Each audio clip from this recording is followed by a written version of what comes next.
مرحبا. ولدت نادية في روسيا عام 1627 ميلادية، وبعد إسلامها ودخولها الحرملك العثماني أصبحت تسمى تورخان سلطان أو السلطانة خديجة تورخان. هي زوجة السلطان إبراهيم الأول ابن أحمد الأول، الذي لقب لاحقا بالسلطان المجنون نظرا لحالته النفسية السيئة، خصوصا أنه كان شاهدا على مقتل جميع إخوته الكبار، كما عاش معزولا عن الجميع في عهد السلطان مراد الرابع، مما أدى بالسلطانة قسم والدته إلى خلعه وإعدامه لاحقا، وتنصيب ابنه الصغير محمد الرابع سلطانا، طبعا لأنها كانت تطمع في منصب نائبة السلطنة. عندما علمت السلطانة خديجة تورخان بمؤامرة السلطانة قسم لعزل حفيدها محمد الرابع ابن خديجة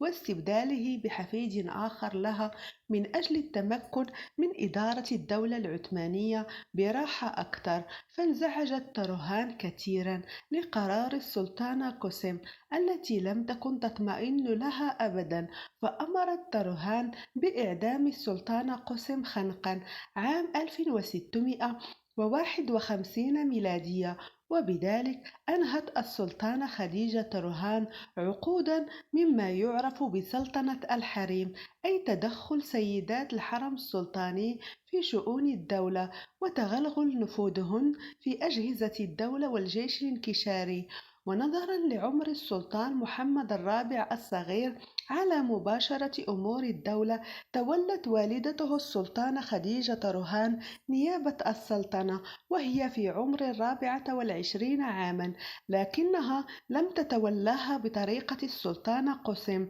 لأنها كانت أذكى وأشد حرصا على مصالح الدولة العثمانية العليا، فكان أول إجراء اتخذته هو البحث عن وزير أعظم يكون قويا ومخلصا، فرشح لها مستشاروها الوزير محمد باشا الشهير بكبريالي، الذي كان من أهم رجالات الدولة آنذاك، وكان سياسيا ماهرا قادرا على إخراج الدولة العثمانية من أزمتها، ولذلك منحته السلطانة خديجة تورخان كامل الصلاحيات لمباشرة منصبه، وقبلت بشروطه الكامنة في عدم تدخل أحد في قراراته، خصوصا نائبة السلطنة ووالدة السلطان. وبذلك استمر الصدر الأعظم محمد باشا في منصبه لغاية بلوغ السلطان محمد الرابع الرشد، أي بعد 8 سنوات، واستلام جميع صلاحيات الوزير الأعظم. كما عادت السلطانة خديجة تورخان إلى قواعدها سالمة، أي إلى منصب السلطانة الأم وإدارة الحرملك العثماني مع ابنتها السلطانة بيهان لغاية وفاتها عام 1683 ميلادية بمدينة إسطنبول.